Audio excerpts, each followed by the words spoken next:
we've been talking about here, of course, is Mickey Ward versus Arturo Gatti coming up this week, and more on that right now. But first, the trainer for Arturo Gatti, a former world champion at junior welterweight and welterweight as well, 73 6-1 as a pro, now emerging as an elite trainer and in top condition as well.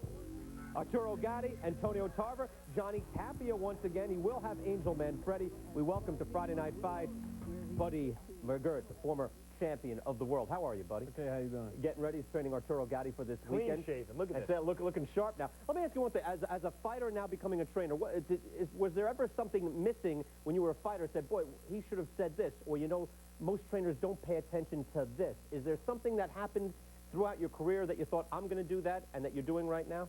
Well, I could say yes or no on that. I had an old trainer by the name of Dominic Amorosa who was really, really strict with me, you know what I mean? And he always stayed on top of me in the gym all the time. And later in my career, him and Al Cerro, you know, had a big argument. He went in separate ways, and I didn't have that. And that's, I guess, what was lacking all the time.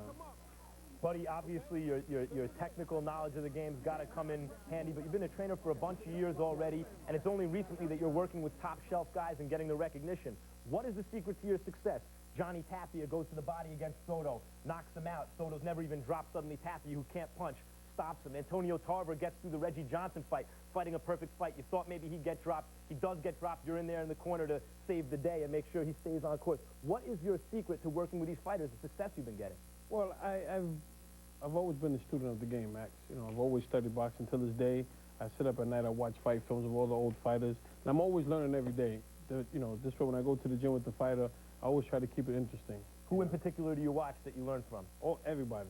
Any and everybody. I watch every tape that I have is fighters who were never champion, fighters who never fought for the title, and guys who were, you know, former world champions, of course. And I've always watched them, but mainly I watch the cornermen, and I listen to what the cornermen say. And I'm a great admirer of Eddie Futch, you know what I mean, the best, Georgie Benton, you know, guys like that, Bowie Fisher, you know, guys who are really calm in the corner, no matter how hard the fight got, you know, they always stay calm, because I know as an ex-fighter that when the fighter comes back to the corner, that's what we're looking at. And if your corner panics, the fighter panics.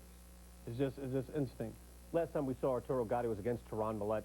Again, I mentioned he looked spectacular. We were ringside for that fight.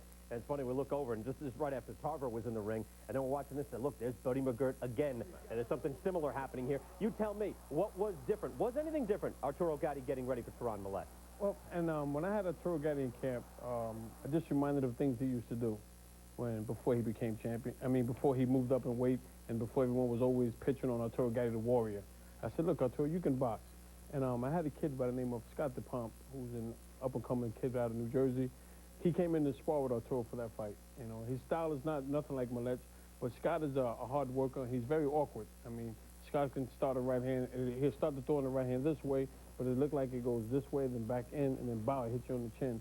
So I told Arturo, if you can make this guy miss you 3 times, I'm not worried about Teron Millette hitting you. Do you think the fact that it was so recent that you were such a successful fighter helps you in terms of your communication with these guys? Because everyone knows guys like Gatti, who have the ability to box, should use the jab. Guys like Tapia should go to the body. Why are you getting them to do it? Well, it's a guy like Arturo, for instance. Arturo, you know, made a change in his life. You know, he matured after the De La Hoya fight. And sometimes in boxing, the fighters need someone to help them find, you know, that inner man within himself. And I think Arturo found it. And I just think that by me coming along and the way he changed his whole lifestyle, I think that helped. And just, you know, in the gym, it's really common sense. You know, you tell them, listen, would you rather leave the gym and go home and put ice on your face, or you rather leave the gym and go home and go to sleep and relax? Buddy, is part of this satisfying to you because as good, and some would argue great a fighter as you were during your day, that injury to your rotator cuff in the left shoulder kind of shortened your career? I remember watching with Francis Coppola, Dustin Hoffman, and John McEnroe at Madison Square Garden, your first fight with Whitaker, and I lean over to McEnroe and say, it's like Borg and McEnroe, because you guys were boxing so beautifully. He said, yeah, except Borg, or whoever he chose, has a bum arm. I mean, the fact that you weren't able to fully exploit your potential, perhaps, is it now more satisfying that you're able to maybe live vicariously through these fighters? Is that what you're doing at all? Well, how I look at it, Max, is that in boxing, I feel, during my career, I always got to that plateau where I was getting ready to make the millions and millions of dollars. And something always happened. Either I got injured, something, and I was never able to get over that hump. And I think that what God was doing was preparing me to do this. You know what I mean? He says, buddy, you know what? I'm going to put you there, but I'm not going to put you there.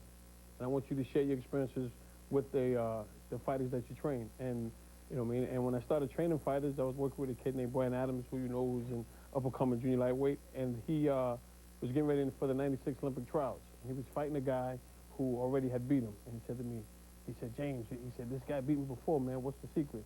I said, listen, Brian, this guy don't think you can punch. He's not going to have no respect for you at all. So when he comes in, he's a southpaw. When he shoots the jab, shoot the right hand right down the middle. He's like, you think I can hit him? I said, well, if I can hit Pernell Whitaker with it, I know you can hit this kid with it. Right. And he hit Jermaine Fields and knocked him out. You know what I mean? And it's just like, I just take similar instances from my career, and I'm able to communicate with these fighters. You know what I mean? And we get that respect with one another. And I have a fighter, say like Johnny Tapia and Arturo Gatti. All right? Now, these are two different guys, so you got to deal with these two different guys. So, you know, it's a lot of mental work as well with the fighters, because I take it personal. You know, in boxing, they say, don't get close to the fighter.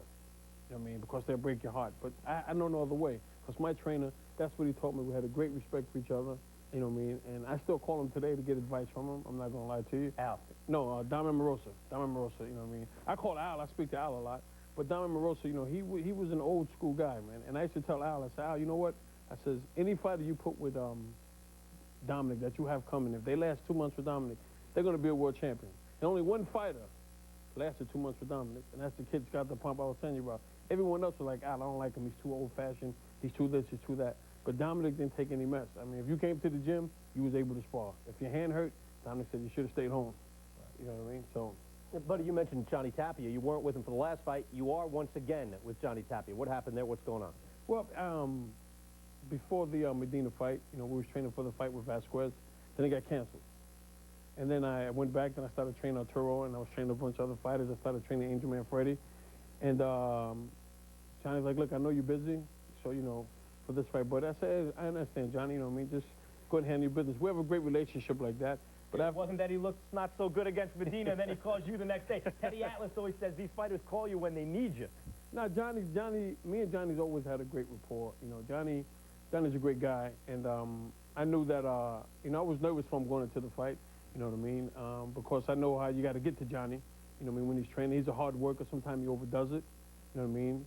And you have to just really, really monitor him like you do any other fighter.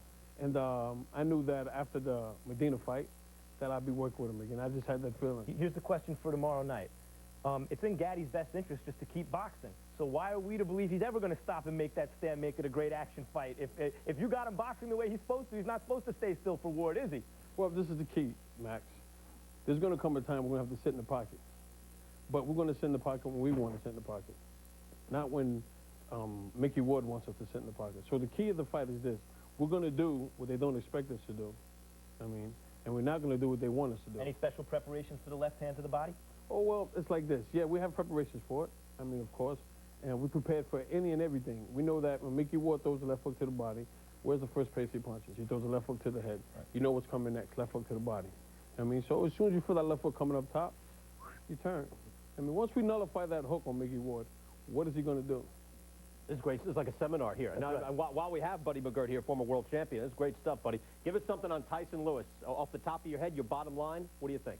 If Mike Tyson comes out jabbing, the first 6 rounds, I have to go with Mike. Anything after 6, I have to go with Lennox. I think the lifestyle in Hawaii might catch up to Mike after 6 rounds. Now, is it true you did something, a rap video, rap music involving this guy? Is that no true? recollection. Max Kellerman and his brother, they were the first Eminem. Well, Sam I know is good, yeah. Well, what's he trying to say? My brother's nice, right? His brother, I don't know what happened, but his brother, I'm telling you, his brother can rap. That's it. So you were in a video with this guy. Not only that, James Butler, too, when he was still an amateur. It's called Rumble, Young Man Rumble. That's right. We shot it in Times Square Gym right after it closed down, and it was cold outside. 93, 94? Yeah, at this point, DJ Red Alert will be doing it. It's like way back lunch or whatever they do. My references go back to, what, 81 or 2. Buddy, good luck this weekend. Arturo Gatti versus Mickey Ward. Great talking with you. We'll take a break. Thanks for having me. Here on Friday Night Fights, former champion of the world, Buddy McGirt joining us here on Friday Night Fights. Israel Vasquez.